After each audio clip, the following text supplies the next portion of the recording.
happened to free speech? Question mark. Same-sex marriage debate apparently not welcome. Another question mark. Russell Kirk promised a sensible, open-minded discussion on gay marriage, willing to see the other person's point of view. In fact, it was a diatribe against those who held a different point of view from his own.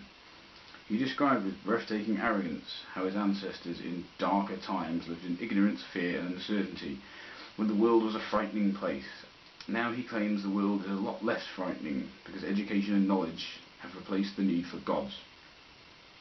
Maybe Mr. Kirk is safer, more educated, less frightened, better fed, and altogether a much brighter person than he thinks his ancestors were, upon whose ignorant, fearful and superstitious efforts his present comfortable life completely depends. But he fails to mention the 60-odd% of the world's population who are less fortunate than he, unsafe, uneducated, hungry, oppressed, frightened and sick because they do not live under regimes like his. Even with the human frailties of Western nations, would Mr. Kirk really prefer to live in a country controlled by leaders rejecting Christian principles such as Stalin's Soviet Union, Nazi Germany, East Germany under Honecker, Pol Pot's Cambodia, Mao Tse-tung's China, North Korea and many others? Mr. Kirk mocks the basis on which his country is built because that basis allows him to do so without fear. I challenge him to do the same in any country which does not operate on Christian principles.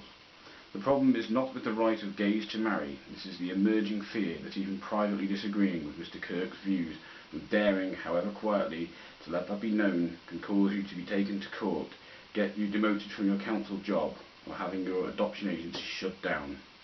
Have the 1 million Brits who died fighting for free speech died in vain?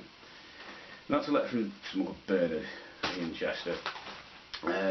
This letter sums up everything I am so utterly sick and tired of hearing from Christians, particularly homophobic Christians, in this argument. Everything about it is like a broken record.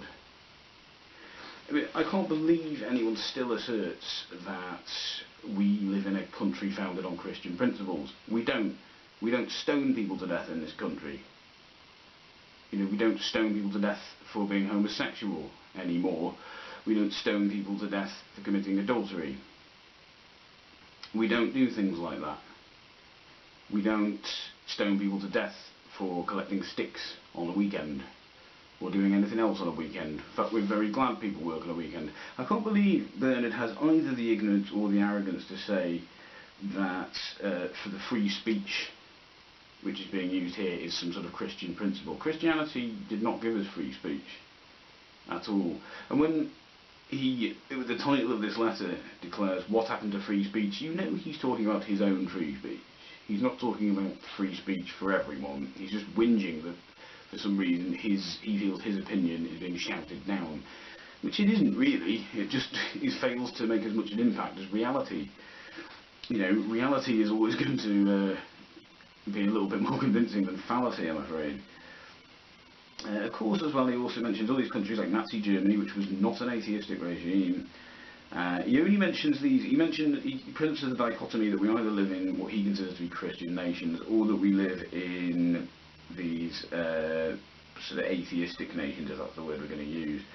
Of course, there's plenty of other countries. He doesn't mention about Saudi Arabia, which is certainly not an atheistic nation, nor is it a Christian nation either. Well, they do have a nation founded on religious principles. Religious law there and state law are one and the same. And that certainly says a lot, doesn't it, about whether atheistic regimes or Christian regimes. Well, we do have other alternatives. We have other nations founded on with other laws, other religious laws in place, and yeah, but then he might say, well, that's Islam. Okay, but even if you go to certain parts of Africa, you do see rule of law there. The Christianity in places like Africa, for example, is almost like it was about 700 years ago in this country. You still have people being abandoned as witches or burnt as witches and things like that. You have people trying to impose the Ten Commandments as state law. Yeah, I don't think I need to go any further with that. So I'm just so sick and tired of hearing these arguments. They are so tiresome. They barely even qualify as arguments. I don't know how many times people can assert this sort of thing. He's mentioning here the problem is not the right of gays to marry. It is. You don't like the idea of someone having equal citizenship to you. That's what you don't like. You know, you think there's this emerging fear that privately disagreeing with it is going to be forbidden. How can anyone stop you privately doing that? They can't.